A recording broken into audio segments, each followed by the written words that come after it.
അല്ലല്ല, ജയസാധ്യതയുള്ള സ്ഥലത്ത് ഇങ്ങനെ വന്ന് കൂട്ടത്തോടു കൂടി താമസിക്കുകയും അവിടെ വന്ന് വോട്ടർ പട്ടികയിൽ ഇടം നേടുകയും ചെയ്യുന്നത് ജനാധിപത്യത്തിന് ഒട്ടും ഭൂഷണമായ കാര്യമല്ല. അല്ല, തീർച്ചയായിട്ടും അല്ല. ഇവരെവിടെ നിന്നാണ് മഞ്ജുഷ വന്നു എന്ന് ആരോപിക്കുന്നത്? ഇവരാരോപിക്കുന്നത് തൊട്ടടുത്തുള്ള ആലത്തൂർ, എൻ്റെ പാർലമെന്റ് കോൺസ്റ്റിറ്റ്യുവൻസിയുടെ പേര് ഞാൻ മറന്നുപോയി, ആലത്തൂരിരിക്കുന്ന ചേലക്കര അല്ലേ, ചേലക്കരയിൽ നിന്നാണ് ഇങ്ങോട്ട്. ചേലക്കര നിയമസഭ,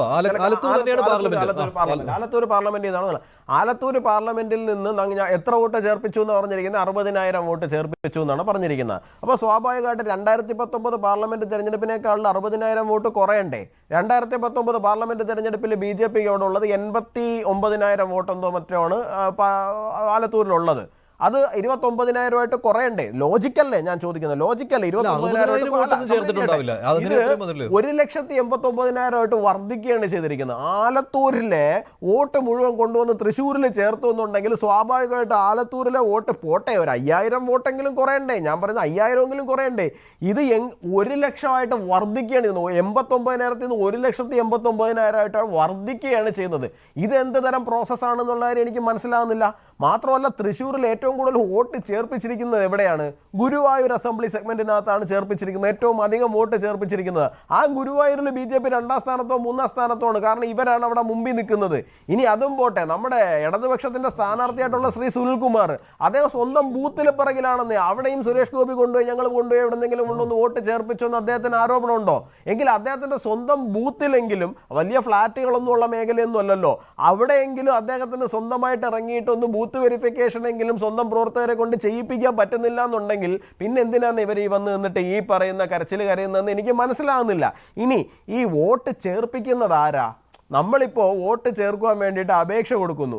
ഈ അപേക്ഷ കൊടുക്കുന്ന സമയത്ത് ഇത് നമ്മുടെ വീടുകളിൽ വന്ന് വെരിഫൈ ചെയ്യുന്ന ഒരാളുണ്ട്. അദ്ദേഹത്തിന് ബൂത്ത് ലെവൽ ഓഫീസർ എന്നാണ് വിളിക്കുന്നത്, BLO എന്നാണ് വിളിക്കുന്നത്. ഈ BLO ആരാണ്?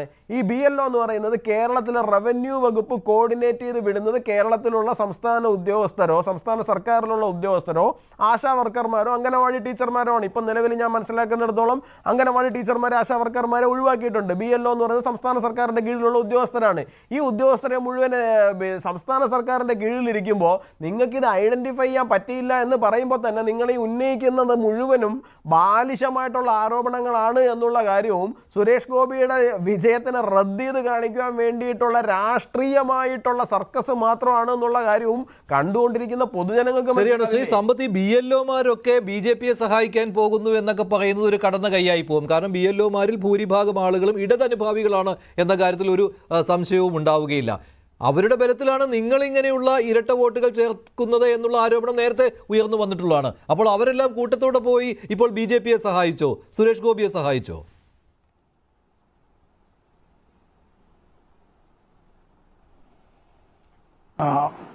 മഞ്ജുഷ, നേരത്തെ ഞാൻ ഈ ചർച്ചയിൽ പറഞ്ഞ ഒരു കാര്യം, ഞാൻ നമ്മുടെ രണ്ട് ചങ്ങാതിമാരോടും എല്ലാ സ്നേഹവും ബഹുമാനവും നിലനിർത്തിക്കൊണ്ട് തന്നെ ഞാനത് ആവർത്തിക്കുകയാണ്. ഞങ്ങൾ ഇടതുപക്ഷ ജനാധിപത്യ മുന്നണി വിജയിച്ചാൽ അതെല്ലാം കള്ളവോട്ട് കൊണ്ടാണ് എന്നും അവർ വിജയിച്ചാൽ അതെല്ലാം സത്യമായ വോട്ട് കൊണ്ടാണ് എന്നും എൻ്റെ പിള്ള നല്ല പിള്ള, ബാക്കിയുള്ളവരുടെ പിള്ള എല്ലാം അഴുക്കപ്പിള്ള എന്നുള്ള നിലപാട് ദയവായി എടുക്കരുത്. ഇവിടെ നേരത്തെ ആറ്റിങ്ങൽ ലോക്സഭാ മണ്ഡലത്തിനെ കുറിച്ച് പറയുകയുണ്ടായി. എനിക്ക് മുമ്പ് അവിടെ ഇടതുപക്ഷ ജനാധിപത്യ മുന്നണിയുടെ നിരവധി നേതാക്കൾ വിജയിക്കുകയുണ്ടായി. അവരാരും ഒന്നും ഇപ്പം ജീവിച്ചിരിപ്പില്ല, എല്ലാവരും അവർ മൺമറഞ്ഞു പോയി, എൻ്റെ പിതാവ് അടക്കം. ഇപ്പോൾ കോൺഗ്രസിന്റെ നേതാവായി അത്തരത്തിൽ ഇപ്പോൾ ജീവിച്ചിരിപ്പുള്ള ഒരാൾ ശ്രീ വയലാർ രവിയാണ്. രവിചേട്ടൻ മാത്രമാണ്. അദ്ദേഹത്തിന് ഇത്തരം ഒരു ചർച്ചയ്ക്കൊന്നും പങ്കെടുക്കാനായിട്ട് കഴിയുന്നൊരു ആരോഗ്യസ്ഥിതിയിലല്ല. അവിടെ ചേർക്കപ്പെട്ട വോട്ട് മുഴുവനും ഞങ്ങളുടെ തലയിലേക്ക് കൊണ്ടുവയ്ക്കുകയാണ്. അതിൽ ആ വോട്ട് ചേർക്കപ്പെട്ടത് അങ്ങനെ 2 വോട്ടുണ്ട് എന്നുള്ളത് അത്തരം കാര്യത്തിനകത്ത് ആരെങ്കിലും അവർ സുഹമോട്ടോ ചെയ്തോ, അതല്ല LDF ആണോ ചേർത്തത്, അല്ല UDF ആണോ ചേർത്തത്, അല്ല BJP NDA ആണോ ചേർത്തത്, അങ്ങനെ ഒരു കാര്യത്തിൻ്റെ ഒന്നുമില്ല. അപ്പോഴേ അങ്ങ് പ്രഖ്യാപിക്കുകയാണ് നിങ്ങളാണ് ചേർത്തത് എന്നുള്ള നിലയിലേക്ക്. അപ്പോൾ ഇത് പറഞ്ഞല്ലോ, അവിടെ BJPയുടെ വോട്ട് 2 ലക്ഷത്തോളമായി വർദ്ധിച്ചു എന്ന് പറയുമ്പോൾ ഈ പറയുന്ന കണക്കിനകത്തുള്ള വോട്ടർമാർ അത്തരത്തിൽ ചേർക്കുന്നതിന് വേണ്ടി BJP വ്യാപകമായി ശ്രമിച്ചില്ല എന്ന് പറയാൻ കഴിയുമോ? ഇവിടെ ഇപ്പോൾ തൃശ്ശൂരിൽ ഒരു കാര്യമെടുത്തു. അദ്ദേഹത്തിന്റെ വിജയത്തെ ഞാൻ ചോദ്യം ചെയ്തുകൊണ്ട് എന്തെങ്കിലും ഒരു കാര്യത്തിൻ്റെതല്ല ഈ പറയുന്നത്. ഇത് ആസൂത്രിതമാണ് എന്ന് പറയുന്നതിന്റെ കാരണം ഇപ്പം ഞാനിപ്പോൾ ഇത് പറയുമ്പോൾ ഏതെങ്കിലും നേതാവിനെ പറ്റിയൊന്നും പറഞ്ഞിട്ട് മാത്രമല്ല, ബീഹാറിലെ ഉപമുഖ്യമന്ത്രിക്ക് ഇത്തരത്തിൽ 2 സ്ഥലത്ത് വോട്ടും 2 ഐഡന്റിറ്റി കാർഡും ഇപ്പോഴും കയ്യിലിരിക്കുന്നു എന്ന്, 2 ഐഡന്റിറ്റി കാർഡും കയ്യിലിരിക്കുന്നു എന്ന് രാഷ്ട്രീയ ജനതാദളിന്റെ നേതാവ് ശ്രീ തേജസ്വി യാദവ് അങ്ങനെ ഒരു ആരോപണം ഉന്നയിച്ചതിനെ തുടർന്ന് തെരഞ്ഞെടുപ്പ് കമ്മീഷൻ ആ സംസ്ഥാനത്തെ ഉപമുഖ്യമന്ത്രിക്ക് നോട്ടീസ് അയച്ചിരിക്കുകയാണ്. അപ്പോൾ തെരഞ്ഞെടുപ്പ് കമ്മീഷൻ ഇക്കാര്യത്തിലെല്ലാം ഇടപെടാൻ കഴിയും. നമ്മളിപ്പോൾ എന്താണ്, ഇപ്പോൾ ഇന്നലെ ചില ആളുകൾ പറഞ്ഞു ഈ ഉദ്യോഗസ്ഥർ DLA എന്നത് ബൂത്ത് ലെവൽ ഏജന്റാണ്, പാർട്ടിക്കാരുടെ ബൂത്ത് ലെവൽ ഏജന്റ് ആയിട്ടുള്ള ആള് ചെന്നാൽ നമ്മുടെ നാട്ടിലെ സമ്പന്നരുടെ വീട്ടിൽ അവരെ അതെ രാഷ്ട്രീയ കക്ഷികളാണല്ലോ. തെരഞ്ഞെടുപ്പ് കമ്മീഷൻ അവർക്ക് BLOയുടെ കാര്യമാണ്. BLO എന്ന് പറയുന്നത് റവന്യൂ വകുപ്പിന് നിയന്ത്രണമുള്ള ആളുകൾ കൂടിയാണല്ലോ. BLO ഇക്കാര്യത്തിൽ ഞാനിപ്പോൾ നേരത്തെ ഒരു കാര്യം പറഞ്ഞു, ഒരു ബൂത്ത് നമ്പർ 30 ഇങ്ങനെയുള്ള ഒരു കാര്യമുണ്ട് എന്ന് BLOമാർ അറിയിച്ചത് അവിടുത്തെ വരണാധികാരി അക്കാര്യത്തിൽ എടുത്തില്ല, മുഖവിലേക്ക് എടുത്തില്ല. ഒറ്റ ബൂത്തിലെ മാത്രം 53 പേരുടെ കാര്യമാണ് പറഞ്ഞത്. ഒരു പാർലമെന്റ് തെരഞ്ഞെടുപ്പിൽ എത്ര ബൂത്ത് ഉണ്ടാവും? അപ്പോൾ ഏതാണ്ട് 1200-1300 ബൂത്ത് ഉണ്ടാവും അല്ലേ? പല ബൂത്തുകളിലും ഏറെയും കുറഞ്ഞ ഇത്തരം കാര്യങ്ങൾ ഉണ്ടാവും. അപ്പൊ ഇത് ആര് ചെയ്താലും ചെയ്തില്ലെങ്കിലും ഇക്കാര്യത്തെ സംബന്ധിച്ച് തെരഞ്ഞെടുപ്പ് കമ്മീഷൻ ചീഫ് സെക്രട്ടറിയും DGP മുതൽ ഒരു പോലീസ് സ്റ്റേഷനിലെ പാറാവുകാരനും വില്ലേജ് ഓഫീസറും പിയൂണും അടക്കം തെരഞ്ഞെടുപ്പ് കമ്മീഷന്റെ കീഴിലാണ് ആണല്ലോ. തെരഞ്ഞെടുപ്പ് കമ്മീഷൻ ഇപ്പോ ഇന്ത്യയിലെ തെരഞ്ഞെടുപ്പ് കമ്മീഷൻ പശ്ചിമ ബംഗാളിലെ ചീഫ് സെക്രട്ടറിയെ വിളിച്ചു വരുത്തിയിട്ടുണ്ട്. തെരഞ്ഞെടുപ്പ് പ്രഖ്യാപിക്കപ്പെട്ടു കഴിഞ്ഞാൽ തെരഞ്ഞെടുപ്പ് കമ്മീഷൻ അതിന്റെ ഭരണഘടനാപരമായ ഉത്തരവാദിത്വം നിർവഹിക്കുകയാണ് വേണ്ടത്. ഇവിടെ കേരളത്തിൽ ഉൾപ്പെടെയുള്ള പലയിടങ്ങളിലും BJP എന്ത് ചെയ്യുമെന്നുള്ളത് ഞാൻ വേറെ കൂടുതൽ നേരെ ഒന്നും എടുക്കുന്നില്ല. നമ്മൾ ഫെബ്രുവരി മാസത്തിൽ ഒരു ചർച്ച നടത്തിയല്ലോ, ഓർമ്മയില്ലേ? 2024 നമ്മൾ ഈ പറയുന്ന പിന്നീട് ഇങ്ങോട്ടേക്കൊക്കെ വന്നപ്പോഴത്തേക്ക് തെരഞ്ഞെടുപ്പെല്ലാം കഴിഞ്ഞിട്ട് നമ്മളൊരു ചർച്ച ഓർമ്മയില്ലേ മഞ്ജുഷ? ഞാനും മഞ്ജുഷിനോടൊപ്പമാണ് ആ ചർച്ചയിൽ പങ്കെടുത്തതെന്നാണ് എനിക്ക് തോന്നുന്നത്. 2-3 TV ചർച്ചകളിൽ ഒന്ന് അതായത് പല ചർച്ചകളിലും ഉണ്ടായത്. ഏത് ചർച്ചയാണ് എടുത്തു പറയുന്നത് താങ്കൾ? ഏതാണ്? ചണ്ഡീഗഡിലെ മേയർ തെരഞ്ഞെടുപ്പിൽ എങ്ങനെയാണ് ആസൂത്രിതമായി ജയിച്ച സ്ഥാനാർത്ഥിയെ പരാജയപ്പെടുത്തിയിട്ട് തോറ്റ സ്ഥാനാർത്ഥിയെ ജയിച്ചതായി നാമനിർദ്ദേശം ചെയ്യപ്പെട്ടു വന്നതായ ഒരു BJP അംഗം ഭരണാധികാരിയായി പ്രഖ്യാപിക്കപ്പെട്ട് എങ്ങനെയാണ് അവിടെ തെരഞ്ഞെടുപ്പ് അട്ടിമറിച്ചതെന്ന് നല്ല ഓർമ്മയുണ്ടല്ലോ മഞ്ജുഷ? ഓർമ്മയില്ലേ? 8 വോട്ടുകളാണ് ആ വിധത്തിൽ വെട്ടി നീക്കിയത്. എങ്ങനെ ചെയ്തത്? എന്നിട്ട് സുപ്രീം കോടതി കൈയോടുകൂടി പിടികൂടിയപ്പോൾ എന്താ പറഞ്ഞത് BJP? നമുക്ക് ഒന്നുകൂടി തെരഞ്ഞെടുപ്പ് നടത്താമെന്ന്. ആ CCTV ദൃശ്യങ്ങൾ ഇല്ലായിരുന്നുവെങ്കിൽ സുപ്രീം കോടതിയെ പോലും വഴിതെറ്റിക്കാൻ BJPക്ക് കഴിയുമായിരുന്നു. എങ്ങനെയാണ്? അതാണിപ്പോ ശ്രീ സേനാപതി വേണു പറഞ്ഞത്. ഇക്കാര്യത്തിൽ എത്ര ശാസ്ത്രീയമായി വിദഗ്ധമായി ഇത്തരത്തിലുള്ള മാനിപ്പുലേഷൻസ് മാക്കിനേഷൻസ് അത് മണി പവർ ആയാലും മസിൽ പവർ ആയാലും ഉപയോഗിച്ചുകൊണ്ട് നടത്തുക എന്നുള്ളത്. ഈ വോട്ടർ പട്ടിക ശുദ്ധീകരിക്കണം എന്നുള്ള കാര്യത്തിൽ ഈ അനാവശ്യമായി ഇടം പിടിച്ച ആളുകളെ ഒഴിവാക്കി വോട്ടർ പട്ടിക ശുദ്ധീകരിക്കണം എന്ന കാര്യത്തിൽ യാതൊരു സംശയമില്ലല്ലോ. താങ്കളും അതിനോട് അനുകൂലിക്കുകയാണ്. അങ്ങനെയാണെങ്കിൽ ഈ തെരഞ്ഞെടുപ്പ് കമ്മീഷൻ ശരി BJPക്കൊപ്പം നിൽക്കുന്നവരാണ്, അങ്ങനെയാണല്ലോ ആരോപണം വരുന്നത്. അങ്ങനെയെങ്കിൽ ഈ ആറ്റിങ്ങൽ മണ്ഡലം തന്നെ എടുക്കൂ. 1,64,000 ആളുകളുടെ പേര് നീക്കം ചെയ്യണം എന്നാണ് അടൂർ പ്രകാശ് പറയുന്നത്. കാരണം അത്രയും ആളുകൾ ഇരട്ട വോട്ടുകൾ അല്ലെങ്കിൽ മരിച്ച ആളുകൾ, അതുപോലെ തന്നെ മറ്റൊരു മണ്ഡലത്തിലെ വോട്ടർ പട്ടികയിലുള്ളവർ, അതാണല്ലോ ഇരട്ട വോട്ട് എന്ന് പറയുന്നത്. ഇങ്ങനെയൊക്കെ ഉള്ള ആളുകളാണ്. അതിന് അദ്ദേഹം പറയുന്നത് ഈ ഫോം 7 ഞാൻ ഫില്ല് ചെയ്ത് കൊടുക്കണം, ഇത്രയും ആളുകളുടെ പേര് മാറ്റുന്നതിന് വേണ്ടി ഞാൻ ഫില്ല് ചെയ്ത് കൊടുക്കണം എന്നുള്ളതാണ്. താങ്കളും മുൻകൈ എടുക്കുമോ ഇത്രയും ആളുകളെ മാറ്റാൻ? ആരാണോ അതിൽ നിന്ന് പിന്നാക്കം നിൽക്കുന്നത് അവർക്ക് വേണ്ടിയാണ് ആ വോട്ട് ചേർത്തിട്ടുള്ളത് എന്ന കാര്യത്തിൽ സംശയമില്ല. അടൂർ പ്രകാശ് അതിന് മുന്നിൽ നിൽക്കുകയാണ് ഈ വോട്ടുകൾ മാറ്റണം എന്ന് പറഞ്ഞുകൊണ്ട്. അപ്പോൾ സ്വാഭാവികമായിട്ടും അതിനോട് സഹകരിക്കാത്തവരല്ലേ അതിന് ഉത്തരവാദികൾ? ആ വോട്ടുകൾ ചേർത്ത ആളുകൾ അവിടെ കിടന്നോട്ടെ എന്ന് വിചാരിക്കുന്നവരിൽ അതും BJPക്കാരാണോ? അതാണ് ഞാൻ ചോദിക്കുന്നത്. അത് ഞാൻ ആവർത്തിച്ച് ചോദിക്കുന്നത് അതുകൊണ്ടാണ്.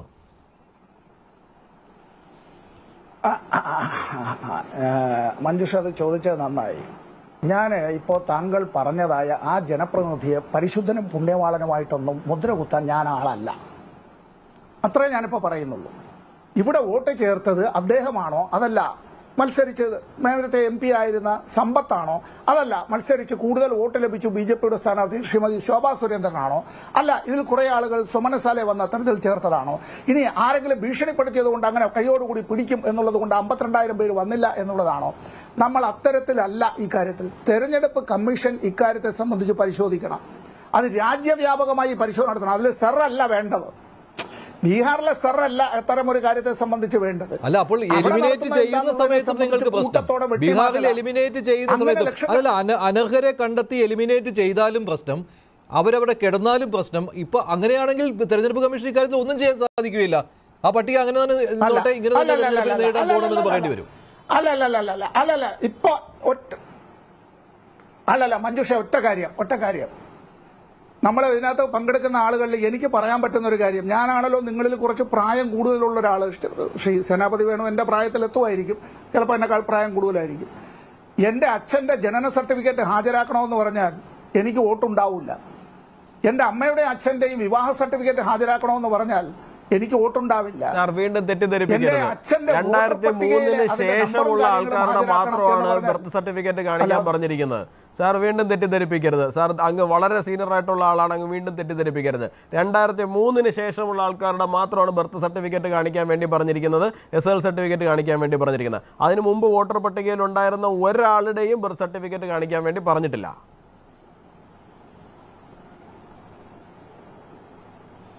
അല്ല, അപ്പോൾ ഈ മാതാവിന്റെയും പിതാവിന്റെയും ഒക്കെ ജനന സർട്ടിഫിക്കറ്റ് കാണിക്കാനായി അവിടുത്തെ തെരഞ്ഞെടുപ്പ് കമ്മീഷൻ ആവശ്യപ്പെട്ടത് ഇല്ല എന്നാണോ ഗോകുല് പറയണത്? തീർച്ചയായിട്ടും സാർ, കാരണം 2003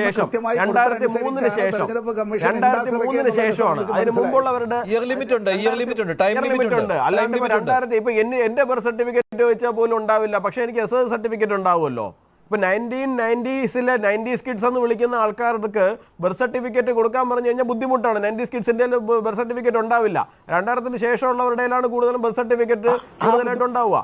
നമ്മുടെ ഉള്ളത് പ്രധാനമായിട്ടും SL സർട്ടിഫിക്കറ്റ് ആണ് നമ്മുടെയിലൊക്കെ ഉണ്ടാവുക. അപ്പൊ അതുകൊണ്ട് തന്നെ പറഞ്ഞിട്ടുണ്ട് 2003 ശേഷമുള്ള ആൾക്കാർ എന്നുള്ളത് വളരെ കട്ട് ഓഫ് ആയിട്ട് തന്നെ എടുത്ത് പറഞ്ഞിട്ടുണ്ട് അതിനകത്ത്.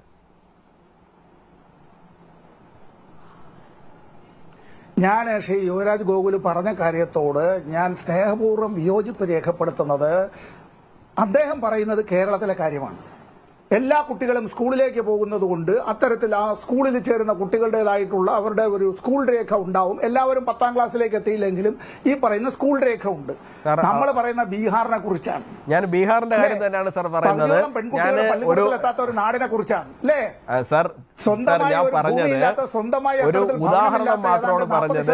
SL സർട്ടിഫിക്കറ്റ് എന്നുള്ളത് പലതരത്തിലുള്ള സർട്ടിഫിക്കറ്റ്, എനിക്ക് തോന്നുന്നു 11 ഡോക്യുമെന്റുകൾ എന്തോ പ്രൊവൈഡ് ചെയ്തിട്ടുണ്ട്. ഈ 11 അല്ല, അതാണ് ഞാൻ പറഞ്ഞത് സാർ. SSL സർട്ടിഫിക്കറ്റ് ഓർ എന്ന് പറഞ്ഞിട്ട് 11 രേഖകൾ ആവശ്യപ്പെട്ടിട്ടുണ്ട്. ഇതിൽ ഏതെങ്കിലും ഒന്ന് പ്രൊവൈഡ് ചെയ്താൽ മതി എന്നാണ് പറഞ്ഞിരിക്കുന്നത്. 2003 ശേഷമുള്ളവർ SSL സർട്ടിഫിക്കറ്റോ അല്ലാന്നുണ്ടെങ്കിൽ അവർക്ക് ക്ഷേമ പെൻഷൻ കിട്ടുന്നതുമായി ബന്ധപ്പെട്ടിട്ടുള്ള രേഖകളോ അല്ലാന്നുണ്ടെങ്കിൽ ഗവൺമെന്റുമായി ബന്ധപ്പെട്ടിരിക്കുന്ന മറ്റു കാര്യങ്ങളോ, അങ്ങനെ 11 രേഖകൾ കൊടുത്തിട്ടുണ്ട്. അതുകൊണ്ടാണ് സുപ്രീം കോടതി ചോദിക്കുന്ന സാഹചര്യം ഉണ്ടായത്. ഇത് ഒന്നുമില്ല എന്നുണ്ടെങ്കിൽ ഇവരിവിടെ ജീവിക്കുന്നവരാണെന്നുള്ളതിന് എന്താണ് തെളിവ് എന്ന് സുപ്രീം കോടതി പോലും ഈ കേസുമായിട്ട് പോയ എതിർപക്ഷത്തോട് ചോദിക്കുന്ന സാഹചര്യം ഉണ്ടായത്. അതുകൊണ്ടാണ് ഈ 10ഓ 11ഓ എനിക്ക് പെട്ടെന്ന് എല്ലാം കൂടി ലിസ്റ്റ് ചെയ്ത് പറയാൻ സാധിക്കുന്നില്ല എന്നുള്ളത് മാത്രമേ ഉള്ളൂ. ഈ 10ഓ 11ഓ കാര്യങ്ങളിൽ ഒന്നുപോലും ഇല്ല എന്നുണ്ടെങ്കിൽ പിന്നെ നിങ്ങൾ എങ്ങനെയാണ് ഇവിടെ ജീവിക്കുന്നവരാണ് എന്ന് പറയുന്നതെന്നാണ് സുപ്രീം കോടതി തന്നെ ചോദിച്ചിരിക്കുന്നത്. ഈ 2003 ശേഷമുള്ളവരില്ലേ, പോട്ടെ 1960 ജനിച്ചവർ, 70 ജനിച്ചവർ, 80 ജനിച്ചവർക്ക് ഇവർക്ക് ഇതൊന്നും ഇല്ല എന്ന് പറഞ്ഞു കഴിഞ്ഞാൽ നമുക്ക് പിന്നെയും മനസ്സിലാവുന്നേ. ഈ 2003 ശേഷമുള്ളവർക്ക് ഇതൊന്നും ഇല്ല എന്നുണ്ടെങ്കിൽ പിന്നെ ഇവരാരാ, എന്താ, ഇവരെവിടുന്ന് വന്നതാ, ഇവരെവിടെ ജീവിക്കുന്നവരാ, എവിടുത്തുകാരാ ഇവരൊക്കെ ഇവിടെ ഉണ്ടാവണോ? നിങ്ങൾക്ക് എന്തിനാ ഇത്ര നിർബന്ധം? ആധാറിന്റെ കാര്യത്തിലും തീർച്ചയായിട്ടും ആധാറിന് എങ്ങനെയാണ് സിറ്റിസൺഷിപ്പ് ആയിട്ട് കാണാൻ കഴിയുക? വോട്ട് ആർക്കാ ഉള്ളത്? സിറ്റിസൺസിനാണുള്ളത്. ഇന്ത്യൻ സിറ്റിസൺസിനാണ് ഇന്ത്യൻ ഗവൺമെന്റിനെ തിരഞ്ഞെടുക്കാനുള്ള അവകാശം. ആധാറിന് ഒരിക്കലും അങ്ങനെ കാണാൻ വേണ്ടി സാധിക്കില്ല. അല്ല, അതിൽ വിമർശനവുമുണ്ട്. ആധാർ അംഗീകരിച്ചുകൂടെ എന്നും ചോദിക്കുന്നുണ്ട് സുപ്രീം കോടതി. അല്ല, ആധാർ നമുക്ക് വോട്ടർ പട്ടികയുമായിട്ട് ബന്ധിപ്പിക്കുവാൻ വേണ്ടിയിട്ട് പിന്നീട് ഉപയോഗിക്കാം. ഞാൻ പറയുന്നത് ഈ പറയുന്ന വോട്ടർ പട്ടിക എന്ന് പറയുന്ന ഈ